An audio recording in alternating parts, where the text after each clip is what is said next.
Hello, and welcome to Knowing Me, Knowing You with Paula, the YouTube channel. Here at KMKY, we often dive deep into topics that impact our everyday lives. So let's talk about health risks because, yes, we know what mold is, but how does it affect our body, right? And so, what are the health risks associated with the exposure to mold? Yeah. So it is very wide reaching. We're learning new things every day. And to be very clear, this study is just grossly underfunded. We need Yeah, a lot more clinical studies. We need a lot more research. This is an area that actually my nonprofit, Change the Air Foundation, is working on a policy brief for the US government. And actually, we'll be able to use that policy brief for pretty much any government in the world to show them the data. But specifically, we're starting with the US government that's going to show them the economic impact that this problem has, and not having the funds for research and studies regarding this important topic is actually allowing us to go in the wrong direction from a health perspective. yeah, What's really interesting is chronic illness in general. It affects 60% of the global population, deals with at least one chronic condition, 40% multiple, right? And yeah. that number continues to increase over the years as you kind of look back from when they started recording this data. And that actually accounts for 85% of the healthcare costs in North America. Wow. 85% is due to Wow. chronic illness. And if you know about chronic illness are all the illnesses that they don't have cures for, right? Yeah, Anything that doesn't have a cure just gets lumped into chronic illness, right? yeah. So 85% of the healthcare costs are attributed to people with chronic illness, of which there are no cures for, that just continuously undergo treatments just to try to improve the quality of life, right? Yeah. Now we have this situation and we understand that these things don't have cures. We have no idea what causes them. And all of this stuff is completely underfunded with regards to studies. Yeah. So we start there. Now, what do we know about mold then? Well, we know that it causes chronic fatigue. We know that it causes brain fog, Yeah. right? And so many other things do too, right? But those are the two big ones. Yeah. We know that it causes respiratory issues. We Yeah. know that it affects the lungs, like aspergillosis.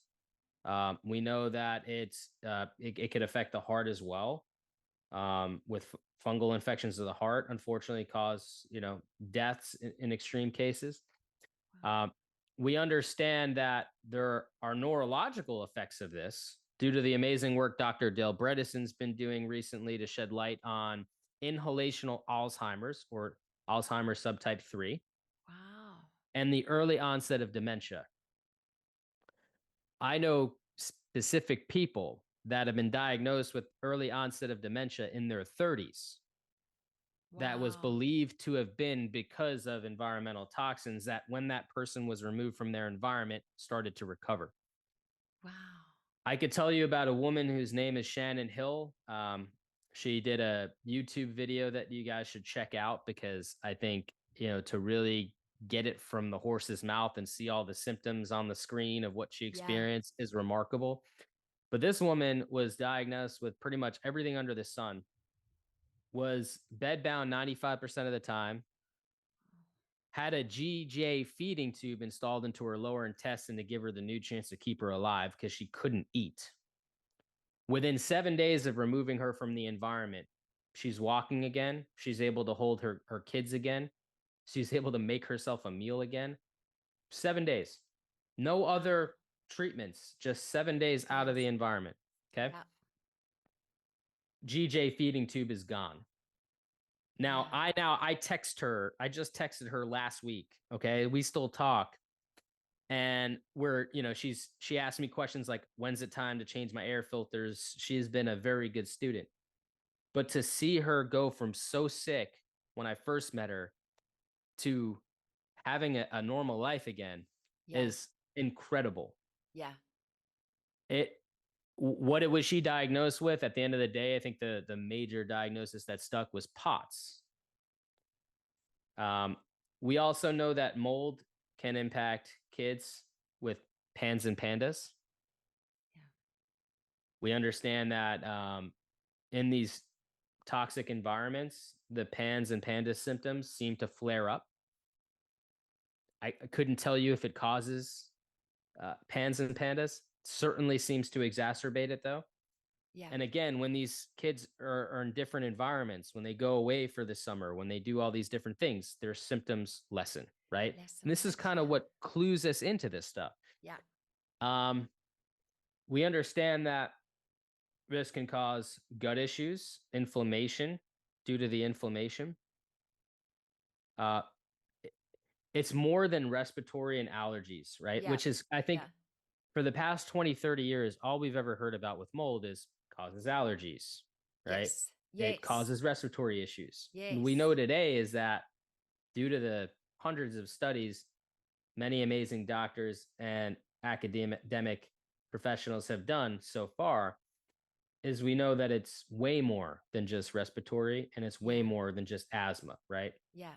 Yeah. Um, and so now we're understanding that this affects us extremely different. And then we say, why? Well, how is that possible?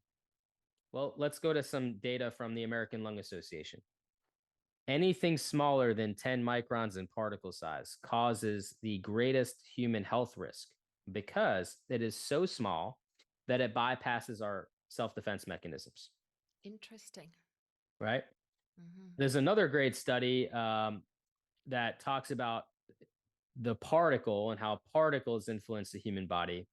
And it's what it says is that particles that get deposited on the lungs can cause pathogenic effects, right? If the body is not able to remove these deposits from the Yeah. lungs.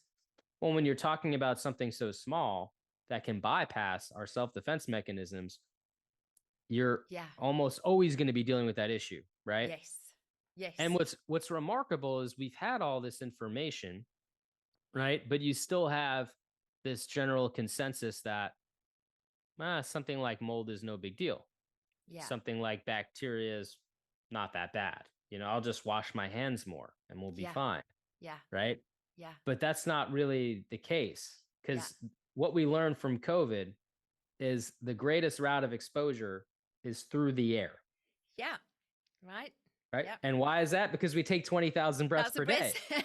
I was going to say we take 20,000 breaths per day. And I think it was something like 12 to 16 breaths per minute, the Yes. average person, right? So you think Right. about that. Until I'd obviously connected with you, I'd never really thought about, well, how many breaths. I always think about how many negative thoughts we have per day, right? That's what we always talk about. But we don't talk about how many breaths per day we take. But then you look at your own home and animal dander, and you look at dust in your home, right? And then you put mold on top of that and all these puzzle pieces, and you're like, yeah, actually, I do seem to often have brain fog or a little bit of fatigue. Could this possibly be something that I can look at? And it's easy for us to really start taking action and look at, is this probably something that is the reason why I'm feeling this way? That's why I love this topic, is because we can take some power back. Right. Yeah. Gwyneth went to doctors and the doctor said, you should just start getting used to this new you because you're getting older. Right. Yeah. But that's because, and that's what we've just believed. It's because we're getting older. I mean, when I didn't feel well, I was like, well, it's probably because I have two little kids and they can give any parent a heart attack here. Yeah. But the reality of the situation is that no, it wasn't that. It was me being exposed to people's homes for 10 years that were not the safest. Actually, opposite end of the spectrum, they were probably like the most toxic homes that I've been to, right? Yeah. And it wasn't until I started looking myself in the mirror and saying, listen, you probably have it, even though you protect yourself, you probably have some exposure issues yourself, right? Yeah. And that's when I started to, detox, start to really prioritize myself because I kind of put myself last to put everybody else first, right? Right. Yeah. But I have to put myself first sometimes too because I can't help people if I'm sick, and so